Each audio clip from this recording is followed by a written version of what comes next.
أعوذ بالله من الشيطان الرجيم. بسم الله الرحمن الرحيم. الحمد لله الذي أنزل على عبده الكتاب ولم يجعل له عوجا قيما لينذر بأسا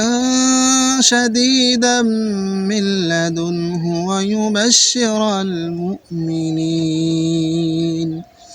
ويبشر المؤمنين الذين يعملون الصالحات أن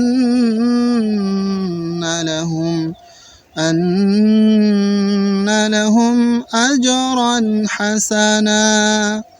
ماكثين فيه أبدا وينذر الذين قالوا اتخذ الله ولدا ما لهم به من علم ولا لآبائهم كبرت كلمة تخرج من أفواههم إن يقولون إلا كذبا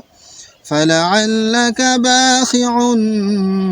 نفسك على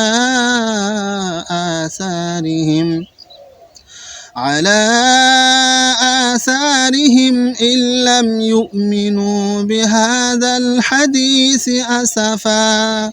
إنا جعلنا ما على الأرض زينة لها لنبلوهم أيهم أحسن عملا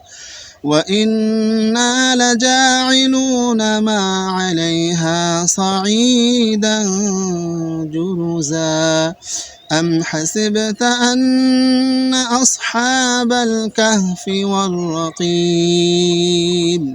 كانوا من آياتنا عجبا إذ أوى الفتية إلى الكهف فقالوا